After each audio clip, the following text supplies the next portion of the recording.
आप सभी को नमस्कार। स्वागत है आप सभी का ज्ञान आरोह के इस मुक्त मीडिया प्लेटफॉर्म पर। जीवन है, जीवन में कभी कभी कुछ अप्रत्याशित घटनाएं हो जाती हैं जिसे रोकना ना आपके वश में है ना हमारे वश में है। ऐसी ही अप्रत्याशित घटना के कारण आप सभी लोगों का जो सिलेबस है आरो हिंदी का उसे पूर्ण कराने में विलंब हुआ। चूंकि आप लोगों की एग्जाम की डेट आ गई है 21 तारीख को, 21 फरवरी 2024 को आप लोगों का एग्जाम है। आरो का जो प्रीलिम्स है 21 तारीख को है। मैं कोशिश करूंगा कि 20 दिसंबर तक, आने वाले 20 दिसंबर तक आरो की जो हिंदी का जो सिलेबस है वो मैं पूर्ण करा दूं। उसके बाद जो 6 टॉपिक हैं उन 6 टॉपिक पे हम लोग जो प्रीवियस ईयर जो क्वेश्चन है उनका एनालिसिस करेंगे, जितने भी क्वेश्चन है उनको अभ्यास करेंगे और उसके बाद जो महत्वपूर्ण जो प्रश्न बन सकते हैं, जो मोस्ट इंपॉर्टेंट है, उनका हम लोग निरंतर अभ्यास करेंगे। क्योंकि सफलता का जो सूत्र है वो क्या है, पढ़ने के साथ साथ हमें अभ्यास भी करना है। तो एक बार कोर्स पूरा होने के बाद हम लोग क्या करेंगे, क्रमवार टॉपिक वाइज हम लोग उसका करीब हर टॉपिक पे 300 से 400 क्वेश्चन का अभ्यास करते हुए आगे बढ़ेंगे। तो हम लोग क्या देख रहे थे, हम लोग आरो को ध्यान में रख करके हम लोग वर्तनीय अशुद्धियां देख रहे थे। वर्तनीय अशुद्धि संशोधन हम लोगों ने देख लिया है और इसी में अशुद्धि संशोधन में ही एक और है वाक्य अशुद्धि संशोधन। यहां से भी प्रश्न पूछता है। वर्तनी के साथ साथ जो अशुद्धि संशोधन है, वाक्य संशोधन, अशुद्धि संशोधन के अंतर्गत भी प्रश्न पूछे जाते हैं। तो अब संशोधन करने से पहले, किसी चीज का सुधार करने से पहले क्या होना चाहिए, हमें उसकी गलती पता होनी चाहिए। अगर आपको अपने अंदर सुधार करना है तो फिर आप क्या करेंगे, पहले तो पता होना चाहिए ना आपकी गलती क्या है, आप क्या सुधार करना चाहिए। अगर आप डॉक्टर के पास गए, डॉक्टर ऐसे दवा थोड़ी लिख देगा कि ऐसे ठीक हो जाएंगे। उसे पता होना चाहिए कि आपको बीमारी क्या हुई है, कहाँ समस्या हो रही है, आपको समस्या क्या है, ये पता होगा तभी डॉक्टर क्या करेगा, दवा लिखेगा, तभी आप स्वस्थ हो पाएंगे, तभी आपका सुधार हो पाएगा। उसी तरह से हमें सबसे पहले क्या करना है, जो वाक्य हैं, वाक्य में अशुद्धियां कहाँ कहाँ हो सकती हैं। जो एग्जाम में जब प्रश्न बनाए जाते हैं वहां पे कहाँ कहाँ एग्जामिनर जो है आप सभी लोगों को भ्रमित कर सकता है, घुमा सकता है, कैसे वो मामूली मामूली बारीकियां दे करके, अंतर करके, अशुद्धि दे करके आप सभी लोगों को उलझा सकता है और आप लोग वहीं पे उलझ जाएंगे। उन्हीं सारी चीजों के ऊपर हम लोग चर्चा करेंगे। सबसे पहले हमें क्या करना पड़ेगा कि वाक्य में कहाँ कहाँ अशुद्धियां हो सकती हैं उसके ऊपर हम चर्चा करेंगे। फिर एक बार अशुद्धि का पता चल गया तो फिर क्या करेगा, बीमारी पता चल गई तो डॉक्टर क्या करेगा, दवा लिख देगा और आप लोग दवा खाएंगे और स्वस्थ हो जाएंगे। तो उसी तरह से अगर वाक्य में अशुद्धियां पता चल गई तो फिर क्या होगा, संशोधन अपने आप हो जाएगा। तो पहला जो वाक्य है आज का, पहला वाक्य क्या है, बारात में 200 लोग थे। वाक्य लिखा है बारात में 200 लोग थे। दूसरा वाक्य है दूसरे दिन वह नहीं आया। तीसरा वाक्य है भट्ठी में ईंधन नहीं था। ये सारे जो तीनों वाक्य अभी मैंने पढ़े, ये क्या कर रहे हैं, जब आप पढ़ रहे हैं तो पा रहे हैं कि तीनों वाक्य सही है। क्या सही है पूर्णतः, ये तीनों वाक्य सही है। अगर आप ध्यान देंगे तो फिर क्या पाएंगे, जो वाक्य निर्माण की जो संरचना है कि पहले कर्ता होना चाहिए, फिर कर्म होना चाहिए, फिर क्रिया होनी चाहिए, इस क्रम के अनुसार ये तो तीनों वाक्य सही है। पहले कर्ता है, फिर कर्म है, फिर क्रिया है। लेकिन ये अशुद्ध वाक्य लिखे गए हैं। कैसे पहचानेंगे, इसमें कौन सी अशुद्धियां हैं। बारात में 200 लोग थे, बारात नहीं होता है, शुद्ध रूप क्या होता है, बारात होता है। बारात, बारात में 200 लोग थे, शुद्ध रूप क्या है, बारात होता है। दूसरे वाक्य में दूसरे दिन वह नहीं आया, दूसरे नहीं होता, दूसरे नहीं होता है, जो दूसरे लिखा है दूसरे नहीं होता है, इसमें क्या होता है, दूसरे होता है। दीर्घ ऊ की मात्रा होती है और यहाँ पे लगाया गया क्या है, छोटे ऊ की मात्रा लगाई गई है, ह्रस्व ऊ की मात्रा लगाई गई है। तो ये दोनों अशुद्ध है। तीसरा वाक्य क्या कह रहा है, भट्ठी में ईंधन नहीं था। भट्ठी में ईंधन नहीं था, भट्ठी में ईंधन, ईंधन नहीं होता है। यहाँ पे जो लिखा गया है ह्रस्व ई के साथ ईंधन, ये गलत है। इसका शुद्ध रूप क्या होता है, ईंधन होता है। दीर्घ ई ईंधन में प्रयोग की जाती है, तो इसका शुद्ध रूप क्या है, ईंधन है। तो ये तीनों वाक्य है। इन तीनों वाक्य में आप क्या पा रहे हैं, क्या देख रहे हैं, तीनों वाक्य में स्वरगत अशुद्धियों का प्रयोग किया गया है। इन तीनों वाक्य में क्या है, स्वरगत अशुद्धि है। तो हमें क्या करना पड़ेगा इसके अशुद्धि संशोधन के लिए, जो स्वरगत अशुद्धि है उसमें स्वरगत सुधार कर देना है। जहां ह्रस्व स्वर है वहां पे अगर दीर्घ स्वर चाहिए तो दीर्घ कर देना है, जहां पे दीर्घ चाहिए वहां पे ह्रस्व है तो ह्रस्व दीर्घ कर देना है, अगर कहीं पे ह्रस्व चाहिए और दीर्घ है तो उसे हमें ह्रस्व कर देना है। तो पहला जो ये तीनों वाक्य हैं, इन तीनों में कौन सी अशुद्धियां हैं? स्वर संबंधी अशुद्धियां हैं, स्वर संबंधी अशुद्धियां हैं। कैसे अशुद्धियां हैं आप लोग समझ गए होंगे, क्योंकि बारात होता है, बारात नहीं होता है, और दूसरे में क्या है? दूसरे नहीं होता है, दूसरे होता है, ईंधन नहीं होता है, ईंधन होता है। तो इसमें क्या है? स्वर संबंधी अशुद्धियां हैं। आ जाते हैं अगले वाक्य पे। अगला वाक्य क्या कह रहा है? बरसात में मेढक टर्राते हैं। अगला वाक्य क्या कह रहा है? बरसात में मेढक टर्राते हैं। दूसरा क्या कह रहा है? वह सीधा साधा आदमी है, वे विद्वान पुरुष थे। ये तीन वाक्य है। बरसात में मेढक टर्राते हैं, वह सीधा साधा आदमी है, वे विद्वान पुरुष थे। ये तीनों वाक्य देखने के बाद इसमें भी आप लोगों को महसूस हो रहा होगा ये तीनों सही है, यहाँ पे क्यों लिखा है इन्होंने। लेकिन जब आप बारीक से ध्यान देंगे तो फिर क्या पाएंगे? बरसात में मेढक लिखा है, मेढक नहीं लिखा है। इसमें क्या प्रयोग किया गया है? यहाँ पे उच्छित ध्वनि का प्रयोग कर दिया गया है। जो उच्छित ध्वनि है ड़ और ढ़, इसमें ढ़ का प्रयोग कर दिया गया है। होना क्या चाहिए? मूर्धन्य जो व्यंजन है, मूर्धन्य व्यंजन ट ठ ड ढ, ड़ ट ठ ड ढ, ढ से ढक्कन, मूर्धन्य ढ का प्रयोग होना चाहिए, तब ये क्या होगा? बरसात में मेढक टर्राते हैं।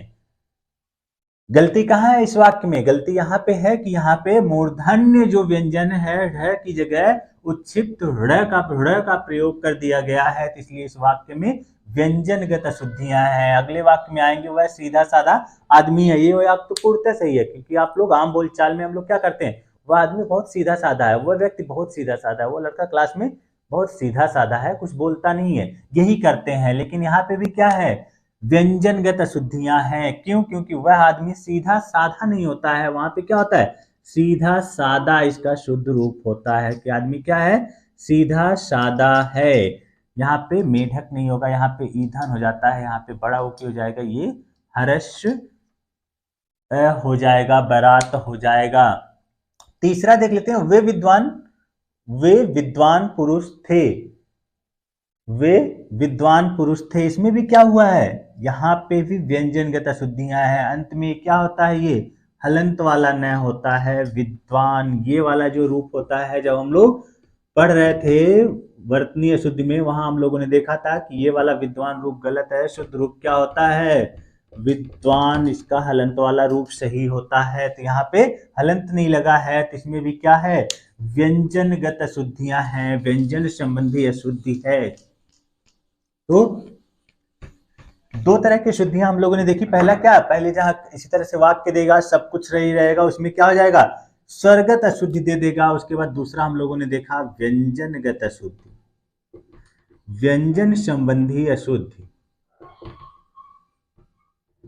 इन तीनों वाक्यों में क्या है? व्यंजन की अशुद्धियां पाई जाती हैं। आगे देखिए, वह पढ़ने को गया हुआ है, वह पढ़ने को गया हुआ है, वहां पर कितने लोग थे उसे सब कोई जानते हैं। तीन वाक्य। पहला वाक्य क्या कह रहा है? वह पढ़ने को गया हुआ है। इसको पढ़ने के बाद आप लोगों को अटपटा लग रहा होगा। क्यों अटपटा? इसलिए कह रहा होगा क्योंकि इसमें अतिरिक्त जो पद है, अतिरिक्त पद का प्रयोग कर दिया गया है, जिसकी कोई आवश्यकता नहीं है। क्यों? वह पढ़ने गया हुआ है।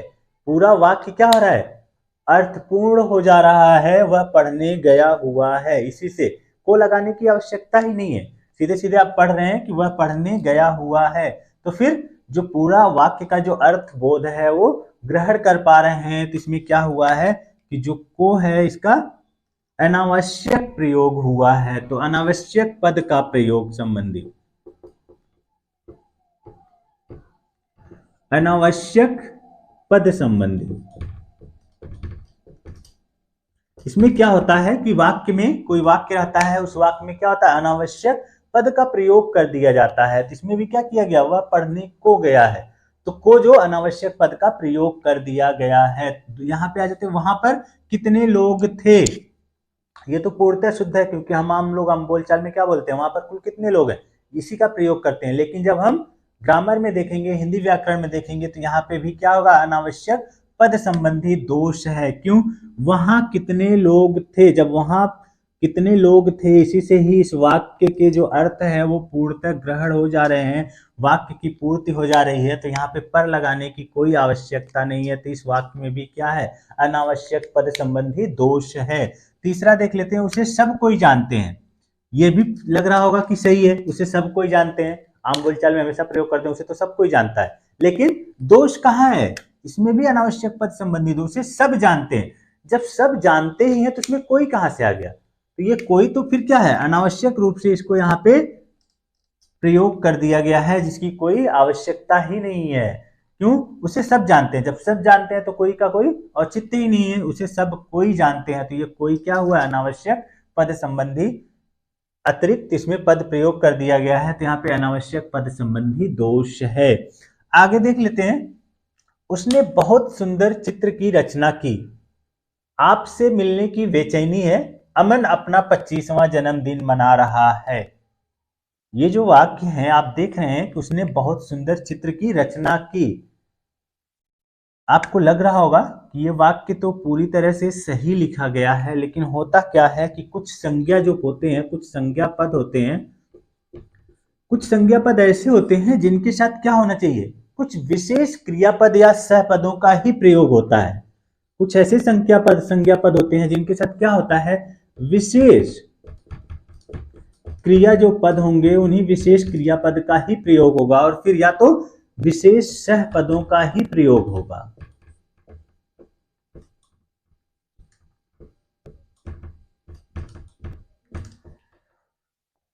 कुछ ऐसे संज्ञा पद हैं जो निर्धारित कर दिए गए हैं कि उनके साथ क्या होता है कि कुछ विशेष जो क्रियापद हैं वही प्रयोग होंगे। कोई और क्रियापद अगर हम प्रयोग कर दिए हैं तो फिर क्या होगा? वो वाक्य गलत हो जाएगा। उसी तरह से अगर उसमें क्रियापद नहीं है तो कुछ विशेष सहपद का प्रयोग हम करते हैं, ऐसे कुछ संज्ञा पद होते हैं। तो इसमें भी क्या है? ये जो वाक्य हम पढ़ रहे हैं, मैं पढ़ रहा हूं, उसने बहुत सुंदर चित्र की रचना की, इसमें संज्ञा संबंधी दोष है, संज्ञा के पद संबंधी दोष है, क्योंकि इसमें जो संज्ञा प्रयुक्त हुई है उसके अनुसार इसमें क्रियापद का प्रयोग नहीं किया गया है। क्योंकि चित्र की रचना नहीं की जाती है, चित्र का क्या होता है? निर्माण किया जाता है। जैसे मूर्ति की रचना नहीं की जाती है, जैसे मूर्ति के अगर संज्ञा पद के साथ आपको क्या क्रियापद लेना पड़ेगा? रचना नहीं लेना पड़ेगा, मूर्ति की निर्माण की जाती है। भवन की रचना नहीं की जाती है, भवन का क्या किया जाता है? भवन का निर्माण। जैसे कि उसने अपने भवन की रचना की, ये वाक्य गलत हो जाएगा, क्योंकि भवन जो संज्ञा पद है उसके साथ हमेशा क्या प्रयोग होता है?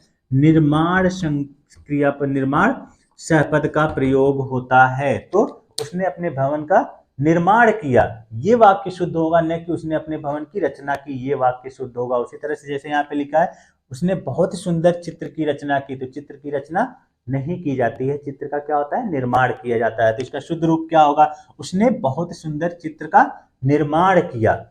उसी तरह से तुलसीदास जी ने रामचरितमानस का निर्माण किया, ये वाक्य शुद्ध है? नहीं, ये अशुद्ध वाक्य है, क्योंकि किसी पुस्तक का कभी निर्माण नहीं किया जाता, पुस्तक की क्या की जाती है? रचना की जाती है। तो तुलसीदास जी ने रामचरितमानस की क्या की है? रचना की है, तो वो शुद्ध रूप होगा। तो यहाँ नियम क्या है कि कुछ विशेष संज्ञा पद के साथ क्या प्रयोग होता है? कुछ विशेष क्रियापद या विशेष सहपद का प्रयोग होता है। तो वही यहाँ पे अगर ये विशेष संज्ञा पद के साथ विशेष क्रियापद या विशेष सहपद का प्रयोग नहीं होता है तो फिर क्या होगा? वो वाक्य गलत कहलाया जाएगा। जैसे इसमें सब कुछ सही होते हुए भी, कर्ता कर्म क्रिया का मेल होते हुए भी ये वाक्य गलत है, क्योंकि इसमें विशेष संज्ञा पद के साथ विशेष क्रियापद का प्रयोग नहीं किया गया, इसलिए वाक्य ये गलत है। दूसरा ये देख लेते हैं आगे, आपसे मिलने की बेचैनी है, आपसे मिलने की बेचैनी है। बेचैनी नहीं होती, किसी से मिलने की हमें बेचैनी नहीं होती। बेचैनी क्या है? नकारात्मकता का बोध कराती है। लेकिन आपसे मिलने की उत्सुकता होती है कि हम आपसे मिलने के लिए उत्सुक हैं। तो यहाँ पे भी इस विशेष संज्ञा पद के साथ क्या हुआ है? गलत क्रियापद का प्रयोग किया गया है, इसलिए ये वाक्य भी गलत है। अगला वाला जो वाक्य है ये बहुत ही इंपॉर्टेंट है, जहां लगभग 95% विद्यार्थी इसको गलत ही करते हैं। अमन अपना 25वां जन्मदिन मना रहा है। आप लोग देख करके सोचिए कि इसमें कहाँ गलती हो सकती है। जब आप लोग पढ़ेंगे तो पाएंगे कि इसमें कि सब कुछ कर्ता कर्म क्रिया अपने स्थान पे है, और अगर आम बोलचाल में आप लोग प्रयोग करेंगे तो कहेंगे कि इसमें जो विशेष संज्ञा पद है उसके साथ विशेष ही क्रियापद या सहपद का भी प्रयोग किया गया है, तो इसमें कहीं कोई गलती है ही नहीं। लेकिन इसमें क्या है, इसमें गलती है। कहां पे गलती है? जन्मदिन। अमन अपना 25वां जन्मदिन मना रहा है। जन्मदिन नहीं होता है, जन्म का दिन तो सिर्फ एक ही होता है, एक ही दिन जन्म लेता है व्यक्ति, ठीक है। आम बोलचाल में आप लोग हमेशा हम लोग प्रयोग करते हैं कि जन्मदिन है, आज जन्मदिन मनाते हैं। जन्मदिन तो एक ही दिन होता है जब आप पहली बार और अंतिम बार जन्म लेते हैं। लेकिन होता क्या है, हमेशा साल भर जो आता है वो क्या होता है, जन्म तिथि होती है, न कि जन्मदिन होता है। तो इसका शुद्ध रूप क्या होता है, जब भी हम वाक्य में प्रयोग करेंगे किसी संज्ञा पद के साथ, वहां पे जन्मदिन का प्रयोग नहीं करते हैं। क्या होता है, जन्म तिथि होती है।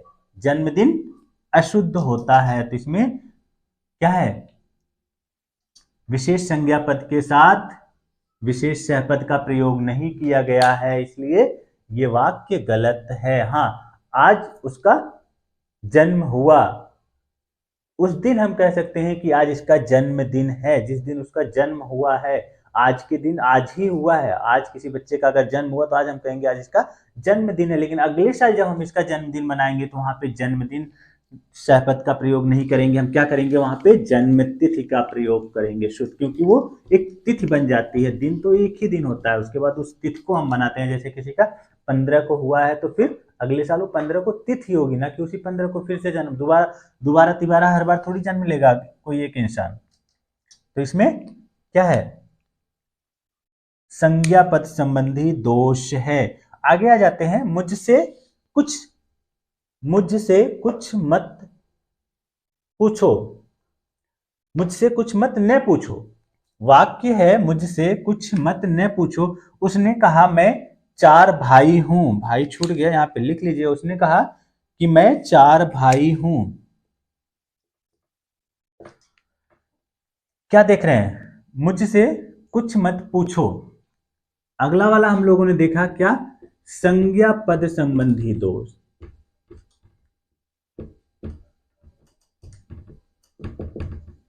क्या देखा हम लोगों ने, संज्ञा पद संबंधी देखा। अब देखते आगे आ जाते हैं। अगला वाक्य कह रहा है, मुझसे कुछ न पूछो, मुझसे कुछ न पूछो। उसके बाद कह रहा है, उसने कहा मैं 4 भाई हूं। उसने कहा मैं 4 भाई हूं।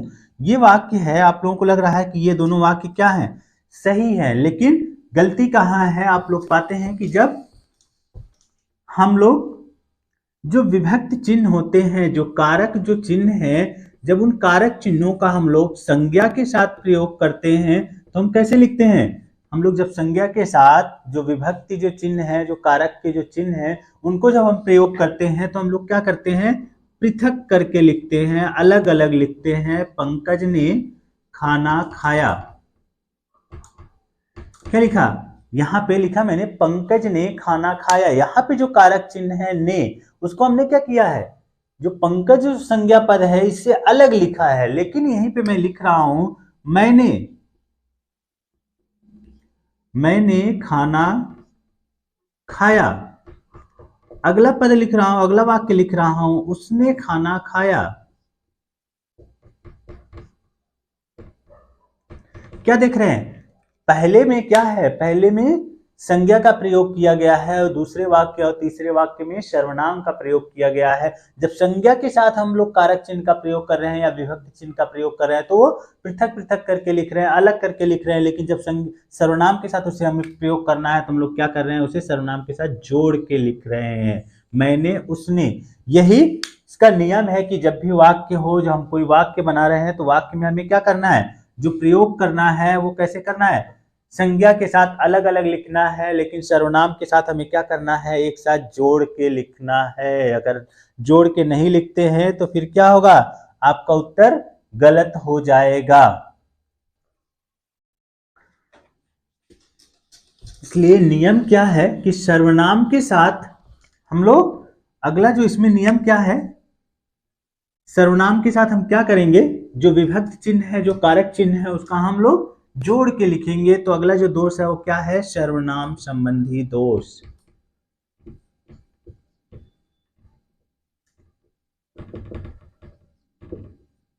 सर्वनाम संबंधी क्या पा रहे हैं, यहां पे लिखा है मुझसे कुछ न पूछो।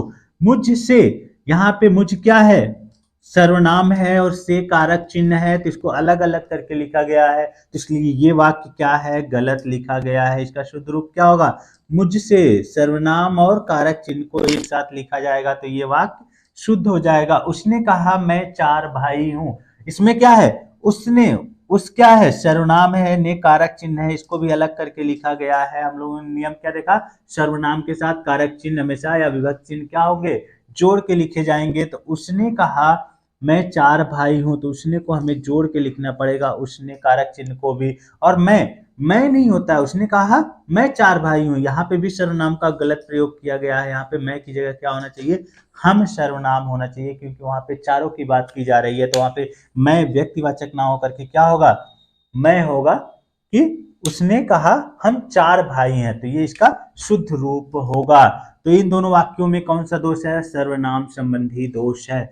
आगे देख लेते हैं, उसने, उसके लिए खाना बनाओ। अगला जो वाक्य है इसमें भी सर्वनाम संबंधी दोष है, क्योंकि उस क्या है, उस सर्वनाम है और के कारक चिन्ह है, उन दोनों को अलग करके लिखा जा रहा है। तो इसमें भी क्या है, सर्वनाम संबंधी दोष है। लेकिन इसमें एक अपवाद है, इसको भी ध्यान रखिए। अपवाद क्या है कि अगर किसी वाक्य में सर्वनाम तो है और उसके बाद कारक चिन्ह है, उसको तो जोड़ के लिख देंगे, लेकिन एक साथ 2 सर्वनाम, एक साथ 2 कारक चिन्ह आ गए तो क्या करेंगे आप लोग, 2 कारक चिन्हों का एक साथ प्रयोग कर दिया जाए तो क्या करेंगे, जैसे यहाँ उसके लिए, यहाँ पे के और ले दो, लिए 2 कारक चिन्ह का प्रयोग किया गया है। तो इसे कैसे लिखा जाएगा कि हमें जो पहले वाला जो कारक चिन्ह होगा उसे हमें सर्वनाम के साथ जोड़ के लिखेंगे, और दूसरा वाला जो कारक चिन्ह होगा उसको हम क्या करेंगे, पृथक करके लिखेंगे, अलग करके लिखेंगे। तो ये अपवाद होता है, जो मैंने नियम बताया कि जो कारक चिन्ह आएंगे वो हमेशा जोड़ के लिखे जाएंगे। कब जोड़ के लिखे जाएंगे, जब वो एकल रूप में प्रयुक्त होंगे, लेकिन एक साथ 2 पद आ जाएंगे, 2 कारक चिन्ह आ जाएंगे तो वो अलग अलग लिखे जाएंगे। जैसे यहाँ पे मैंने अलग अलग लिखा है, वाक्य में अलग दिया है, उसके लिए खाना बनाओ, ये वाक्य शुद्ध है। तुमने उठाकर देखा, अब आप लोगों को समझ में आ गया होगा कि इसमें गलती कहाँ है, क्योंकि जो ने कारक चिन्ह है इसको अलग लिखा गया है, तो ये वाक्य गलत है। शुद्ध वाक्य क्या होगा, तुमने दोनों एक साथ लिखा जाएगा। इन वाक्यों में क्या देखा, इन वाक्यों में कौन सा दोष है, सर्वनाम संबंधी दोष है। अगला वाक्य देख लेते हैं। अगला वाक्य क्या है, कह रहा है भारी भूख लगी है, भारी बहुमत से जीत दर्ज की, आज दाल मोटी बनी है, उसके जाने से अपूर्व क्षति हुई है। ये कुछ वाक्य हैं, इसमें कहाँ गलती है, भारी भूख लगी है हमेशा प्रयोग करते हैं, बहुत भारी भूख लगी है, लेकिन ये व्याकरण की दृष्टि से ये वाक्य गलत है। जब भी आप प्रयोग करते हैं तो इसमें सुधार करिए। शुद्ध रूप क्या होगा, भूख कभी भी भारी नहीं होती है, भूख क्या होती है, ज्यादा भूख लगी है या बहुत भूख लगी है। तो इसका शुद्ध रूप क्या होगा, यहाँ पे हम ज्यादा प्रयोग करें या फिर बहुत भूख लगी है, तो ये इसका शुद्ध रूप होगा। अगला, भारी बहुमत से जीत दर्ज की। अभी चुनाव का माहौल चल रहा है, चुनाव के माहौल में आप लोगों ने देखा होगा हर जगह टीवी चैनल वाले क्या प्रयोग कर रहे हैं कि यहाँ पे इन्होंने भारी बहुमत से जीत दर्ज की, यही सारे वाक्य प्रयोग किए जा रहे हैं। लेकिन वो सब क्या कर रहे हैं, आप लोग भी यही उन्हीं का सुन के जाएंगे और एग्जाम हॉल में जाएंगे, ऐसे वाक्य दिया है, पूछा है इनमें से कौन सा सही है, और इस वाक्य को आप लोग क्या करेंगे, सही का निशान लगा के आएंगे, और जब आंसर की आएगी मिलाएंगे कि ये तो आपका गलत हो गया। उसके बाद आप लोग क्या करेंगे, आयोग पे इल्जाम लगाएंगे, आयोग ने गलत उत्तर का चयन कर लिया है। लेकिन है क्या, भारी बहुमत से जीत दर्ज की, ये वाक्य गलत है। गलत क्यों है, क्योंकि जो मत होता है, मत क्या होता है, मत में कोई मात्रा नहीं होती है, मत की गणना की जाती है। मत कोई द्रव्यवाचक शब्द नहीं है, द्रव्यवाचक वस्तु नहीं है जिसकी हमें नाप तौल की जाए, उसकी मात्रा बताई जाए, वो भारी है या ज्यादा है, कम है, या वजन में ज्यादा, वजन उसका नाप तौल नहीं किया, उसकी गणना की जाती है। तो यहाँ पे भारी बहुमत से भारी शब्द ही गलत है, क्योंकि यहाँ पे मात्रा बतानी चाहिए, यहाँ पे क्या बताया, सॉरी यहाँ पे गणना बतानी चाहिए, और यहाँ पे भारी बहुमत मात्रा बता रहा है, तो ये वाक्य पूरी तरह से गलत है। इसका शुद्ध रूप क्या होगा, बहुमत से जीत दर्ज की। मत में ही बहु लगा हुआ कि बहुत सारे मतों से उसने जीत दर्ज की। इसका शुद्ध रूप ये होगा। तो ये आगे देख लेते हैं। आज दाल मोटी बनी है।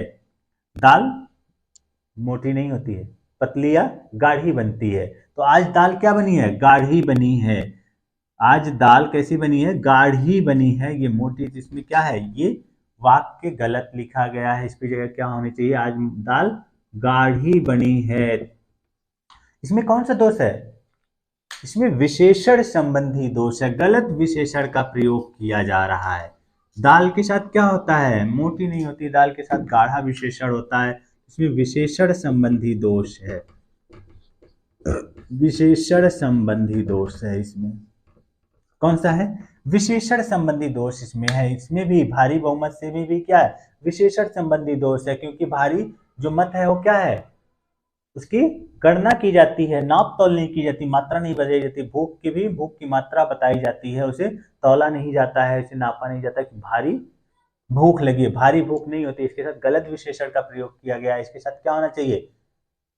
इसके साथ ज्यादा या कम भूख लगी है या बहुत भूख लगी है, ये विशेषण प्रयोग होना चाहिए। और दाल गाढ़ी होनी चाहिए या पतली होनी चाहिए, ये विशेषण का प्रयोग होना चाहिए। तो वाक्य शुद्ध होता। उसके जाने से अपूर्व क्षति हुई है।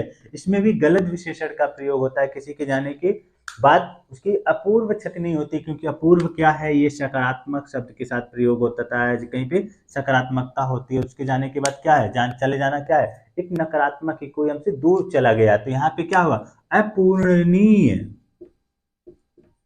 अपूर्णनीय, जिसे पूर्ण नहीं किया जा सकता, ये क्षति हुई है। तो इसका अपूर्णनीय जो विशेषण है उसका प्रयोग किया जाएगा। यहाँ पे अपूर्व विशेषण प्रयोग किया गया है। तो इसमें क्या है? विशेषण संबंधी दोष है।